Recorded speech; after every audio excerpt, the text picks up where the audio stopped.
भक्तजनों, आपका हमारे चैनल दैविक मंत्र पर हार्दिक स्वागत है। प्यारे भक्तों, आज हम आपके लिए धन की देवी माता लक्ष्मी का एक सिद्ध चमत्कारी मंत्र लेकर आए हैं, जिसका मात्र 108 बार का जाप आपकी धन की कमी को दूर कर देगा। भक्तजनों, अगर आप इस मंत्र का जाप नहीं करना चाहते हैं या मंत्र संस्कृत में होने से समझ में नहीं आ रहा है, तो चिंता करने की बिल्कुल भी जरूरत नहीं है, क्योंकि आप इस मंत्र को अपने मोबाइल फोन में चलाकर भी पूरा श्रवण कर सकते हैं। भक्तजनों, यह मंत्र माता लक्ष्मी के सबसे चमत्कारी मंत्रों में से एक है।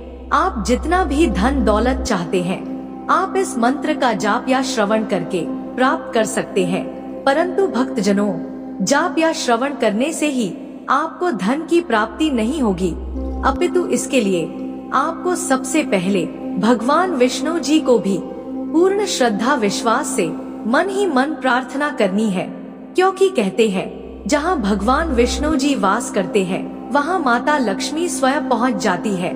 इसलिए मंत्र श्रवण या जाप से पहले इनका स्मरण अवश्य करना चाहिए और आपको जितना भी धन चाहिए उसकी विनती माता लक्ष्मी से अवश्य करें। यह करने के बाद मंत्र से लाभ अवश्य मिलेगा। तो भक्तजनों, वीडियो पसंद आए तो दिल से एक लाइक और हमारे चैनल दैविक मंत्र को सब्सक्राइब करना बिल्कुल भी ना भूले। साथ ही कमेंट बॉक्स में जय श्री हरि लिखकर अपनी उपस्थिति अवश्य दिखाएं। तो आइए भक्तजनों, मंत्र का जाप शुरू करते हैं।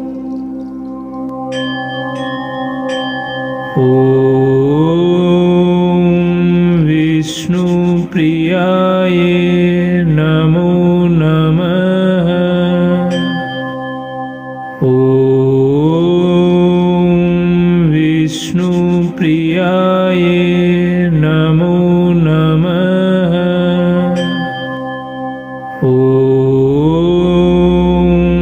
विष्णु प्रियाय नमो नमः। ॐ विष्णु प्रियाय नमो नमः। ॐ विष्णु प्रियाय नमो नमः।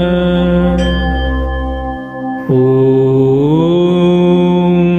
विष्णु प्रियाय नमो नमः। ॐ विष्णु प्रियाय नमो नमः। ॐ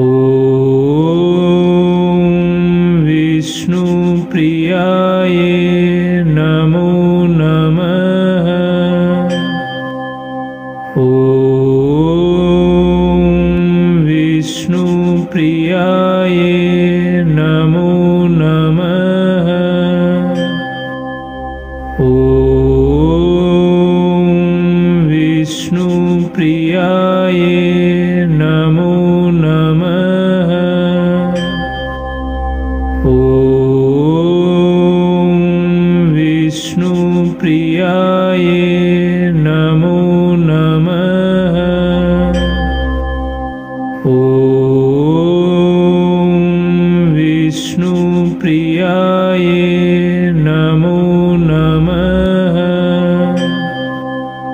ॐ विष्णु प्रियाय नमो नमः। ॐ विष्णु प्रियाय नमो नमः। ॐ विष्णु प्रियाय नमो नमः। ॐ विष्णु प्रियाय नमो नमः। ॐ विष्णु प्रियाय नमो नमः। ॐ